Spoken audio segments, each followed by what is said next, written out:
Good evening friends, मैं इंदू लच classes के यूट्यूब चैनल पे आपका हार्दिक स्वागत एवं अभिनंदन करता हूं।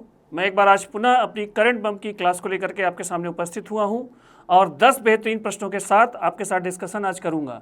ज़्यादा इस वीडियो को लाइक करिए, शेयर करिए, कमेंट करिए और अगर अभी तक आपने हमारे यूट्यूब चैनल को सब्सक्राइब नहीं किया है तो इसको आप सब्सक्राइब कर लें और हमारे टेलीग्राम चैनल लच क्लासेस सुल्तानपुर के टेलीग्राम चैनल को भी ज्वाइन कर लें। तो शुरुआत आज के एक अच्छे विचार के साथ। आज का विचार क्या कहता है?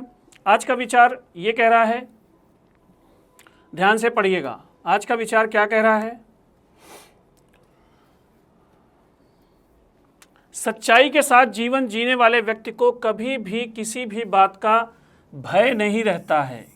ठीक, यदि कोई व्यक्ति सच्चाई के साथ जीवन व्यतीत कर रहा है तो उसे किसी भी बात की डर नहीं रहती है, क्योंकि सत्य को कभी भी हराया नहीं जा सकता। सत्य को कभी भी हराया नहीं जा सकता है, क्योंकि हार हमेशा किसकी होती है? झूठ की होती है। जो भी व्यक्ति सच्चाई के साथ जीवन व्यतीत कर रहा है आज की डेट में भी, वो बिना किसी डर के बिना किसी भय के काम करता है, क्योंकि उसे पता है वो सही है और उसे ये भी पता है कि सच्चाई की जीत आज भी होती है। भले थोड़ा प्रोसेस लेट हो, लेकिन लास्ट में फाइनली जीत सत्य की ही होती है और हमेशा जो हार होती है वो झूठ की होती है। ये आज की डेट में भी ये सही बात है। आप अपने अनुभव से इसको चेक कर सकते हैं। ठीक, आज का पहला प्रश्न क्या है? आज का पहला प्रश्न, करंट बम का पहला प्रश्न, बहुत ही बेहतरीन प्रश्न आना तय है। ये प्रश्न क्या कह रहा है? ये प्रश्न ये कह रहा है कि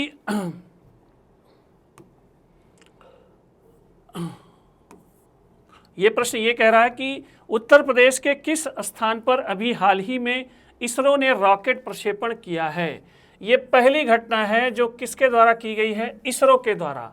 पहली बार इसरो ने यूपी में आपके रॉकेट प्रक्षेपण किया है और ये निम्न में से किस स्थान पर किया गया है? वाराणसी, गाजियाबाद, कुशीनगर और आगरा। इन चारों ऑप्शन में से आपको ये बताना है कि इसरो ने अपना रॉकेट प्रक्षेपण कार्यक्रम कहाँ पर किया है। तो मैं इसके बारे में थोड़ा बताना चाहूँगा। आप खटाखट चैट बॉक्स के माध्यम से अपने आंसर भेजिए। ये जो प्रक्षेपण किया गया है इसरो ने, वो एक कंपनी है Thrust Tech India Limited. Thrust Tech India Limited के साथ ये मिल करके किया है और ये प्रक्षेपण रॉकेट प्रक्षेपण है। इसरो के बारे में थोड़ा सा बताना चाहूँगा। इसरो की स्थापना 15 अगस्त 1969 को हुई थी। इसका जो मुख्यालय है आपका बेंगलुरु है और वर्तमान समय में जो है इसके जो प्रमुख है वी नारायणन है इसके जो प्रमुख हैं। ठीक, इसमें से चारों में स्थानों में से किस स्थान पर किया है? कुशीनगर में। ये अभी प्रक्षेपण किया गया है कुशीनगर में।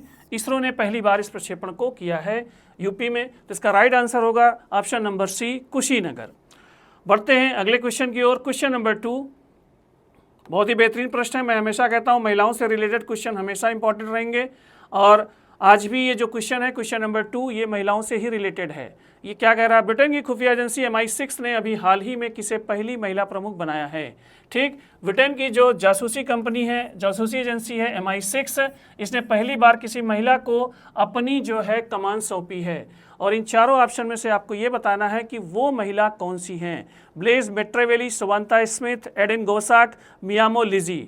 तो ये आपकी चारों में से आप ऑप्शन बताइए कि कौन सा सही है। तब तक मैं ब्रिटेन की खुफिया एजेंसी MI6 के बारे में बताना चाहूँगा। ये आपकी ब्रिटेन की खुफिया एजेंसी है जिसकी स्थापना 1909 में हुई है और अभी 15 जून को ब्रिटेन के प्रधानमंत्री कीर स्टारमर ने जो है इन चारों में से एक व्यक्ति को MI6 का चीफ बनाया है और वो जो महिला है वो है ब्लेज मेट्रेवेली। ब्लेज मेट्रेवेली ब्रिटेन की खुफिया एजेंसी MI6 की पहली महिला प्रमुख बनाई गई हैं। ठीक, और ये ब्रिटेन में ये ऐसी एक अद्भुत घटना है जिसमें इतनी बड़ी एजेंसी की कमान जो है एक महिला को सौंपी गई है। ठीक, क्वेश्चन नंबर 3 की ओर बढ़ते हैं। क्वेश्चन नंबर 3 क्या कहता है? दिवस से रिलेटेड प्रश्न है। दिवस से रिलेटेड प्रश्न मैं हर दूसरे या लगातार मैं ला रहा हूँ। इसको बहुत ध्यान से आप पढ़ते हुए चलिए, ध्यान से देखते हुए चलिएगा। आंसर को खटाखट भेजते रहिएगा। इस वीडियो को ज़्यादा शेयर करिएगा, लाइक करिएगा और कमेंट करिएगा। ये क्वेश्चन क्या कह रहा है? हाल ही में अंतर्राष्ट्रीय पारिवारिक प्रेषण दिवस international day of family remittances कब मनाया गया है? 14 जून, 15 जून, 16 जून, इनमें से कोई नहीं है। सबसे पहले इस दिवस के बारे में आपको बताना चाहूँगा। नाम थोड़ा सा अलग है। तो ये दिवस मनाया जाता है ऐसे लोगों के लिए जो विदेशों में रह रहे हैं, जो प्रवासी हैं, विदेशों में रह रहे हैं, विदेशों में रह रहे प्रवासी लोगों के द्वारा जो धन भेजा जाता है, विदेशों में रह रहे प्रवासी लोगों के द्वारा जो धन भेजा जाता है, उसी के उपलक्ष्य में ये दिवस मनाया जाता है। इनमें से 14 जून सही या 15 जून, 16 जून, या चौथा ऑप्शन है आपका इनमें से कोई नहीं। तो जैसे 14 जून को आप जानते ही हैं विश्व रक्तदाता दिवस है, विश्व रक्तदाता दिवस मनाया जाता है, विश्व रक्तदाता दिवस। और 15 जून को आपको मनाया जाता है आपका वैश्विक पवन दिवस, वैश्विक पवन दिवस कह सकते हैं। और वैश्विक ये रक्तदान दिवस है, रक्तदाता नहीं, रक्तदान दिवस है, रक्तदान दिवस है। वैश्विक 15 जून को वैश्विक पवन दिवस मनाया जाता है, इसे आप कह सकते हैं पवन ऊर्जा दिवस मनाया जाता है। और इसका जो राइट आंसर है वो है 16 जून। इस दिन अंतर्राष्ट्रीय पारिवारिक प्रेषण दिवस मनाया जा रहा है। विदेशों में रह रहे प्रवासी लोगों के द्वारा जो धन भेजा जाता है उसी के उपलक्ष्य में ये दिवस मनाया जाता है। आपको मैं एक चीज़ बता दूं कि विदेशों में रह रहे प्रवासियों में से सबसे ज़्यादा धन भारतीयों के द्वारा भेजा जाता है। भारत इस मामले में नंबर 1 पे है। ठीक, तो इसका राइट आंसर होगा 16 जून। अगला क्वेश्चन है क्वेश्चन नंबर 4। ठीक, आपके पसंदीदा ऐप के ऊपर एक क्वेश्चन है, वो क्वेश्चन किससे रिलेटेड है देखिएगा। हाल ही में मेटा ने किसे भारत का प्रबंध निदेशक नियुक्त किया है, बनाया है। इसमें ऑप्शन है 4 महेंद्र विश्वकर्मा, आनंद कुमार, एन करुणानिधि और अरुण श्रीनिवास। इन चारों में आपको ये बताना है कि मेटा ने भारत का मैनेजिंग डायरेक्टर किसको बनाया है, प्रबंध निदेशक किसको बनाया है। इनकी ज्वाइनिंग होगी जुलाई 2025 से। इन चारों में से एक नाम है जुलाई 2025 से।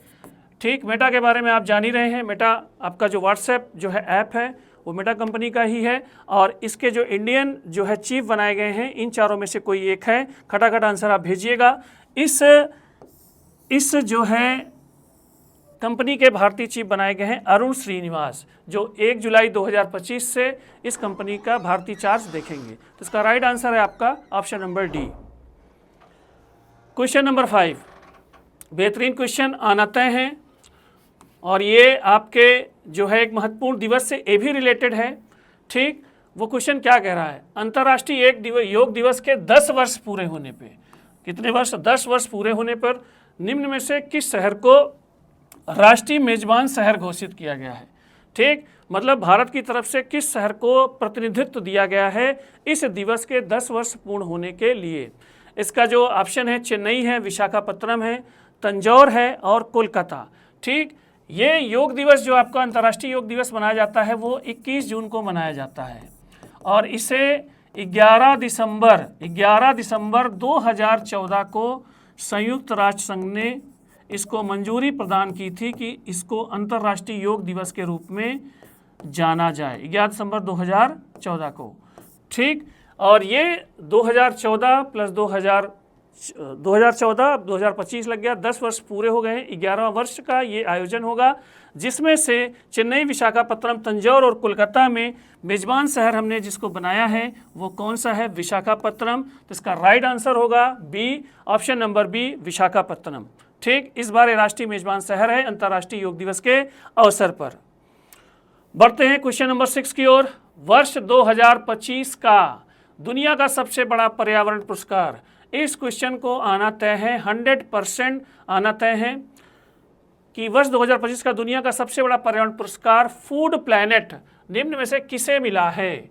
ये 4 ऑप्शन है, prize on our plates China, सेमियन अर्जेंटीना, अष्टुंगकारा वे इंडोनेशिया, नाइट्रोकैप्ट स्वीडन। इन चारों में से ये फूड प्लैनेट पुरस्कार किसे प्रदान किया गया है। ये वर्ल्ड का सबसे बड़ा एनवायरमेंटल प्राइज माना जाता है। इन चारों में से इनमें से किसको प्रदान किया गया है।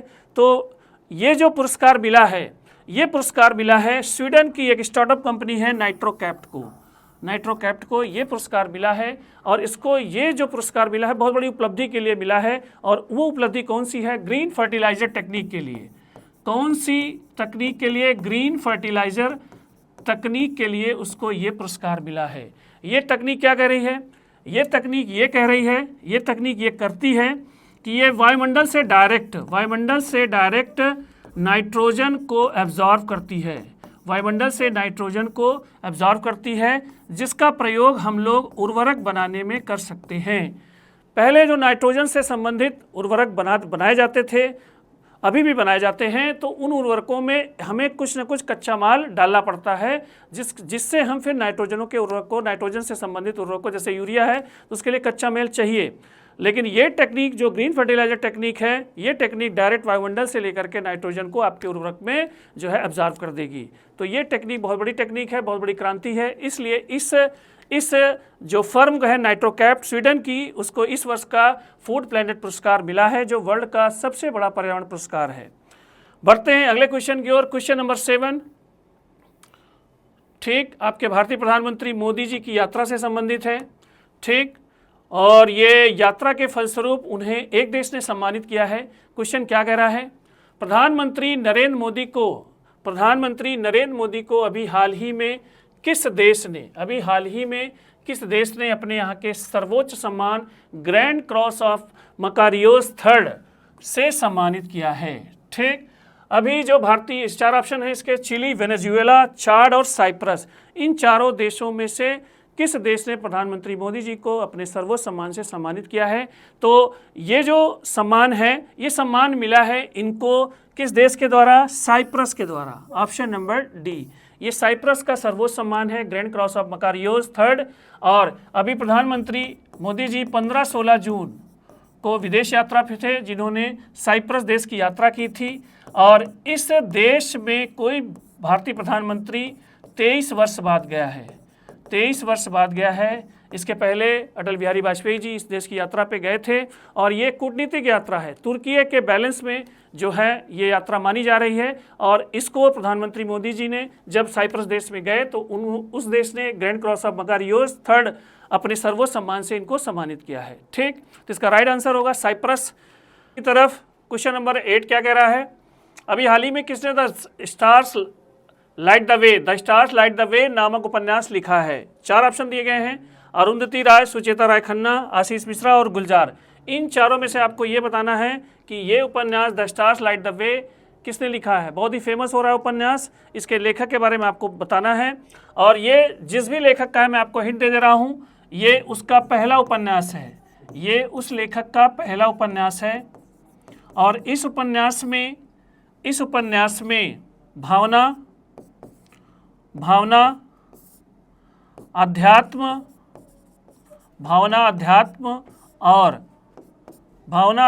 और राजनीति तीनों का बहुत ही अच्छा संगम दिखाया गया है। तो इस उपन्यास को लिखा है सुचेता राय खन्ना ने। ये उपन्यास बहुत ही पॉपुलर हो रहा है और ये उनका पहला उपन्यास है। तो इसका राइट आंसर होगा option number B, Sucheta Rai Khanna. बढ़ते हैं आज के करंट बम के क्वेश्चन नंबर 9 की ओर। इंपॉर्टेंट क्वेश्चन है, आना तय है, किसी न किसी एग्जाम में 100% क्वेश्चन आएगा। ये क्वेश्चन क्या कह रहा है? हाल ही में केंद्रीय गृह मंत्री अमित शाह ने कौन सी जनगणना की घोषणा की है? तो नई जनगणना शुरू होने वाली है। इस जनगणना का नंबर पूछा गया है कि कौन सी जनगणना है। जनगणना नंबर 15वीं है, 16वीं है कि 17वीं है कि 18वीं है। ठीक, तो ये जनगणना आपकी कोरोना की वजह से टल गई थी। ये जनगणना कोरोना की वजह से टल गई थी, इसके बारे में आपको बताऊंगा। इसको 2021 में आ जाना चाहिए था, लेकिन अभी तक नहीं आई थी। तो ये जनगणना शुरू होने वाली है।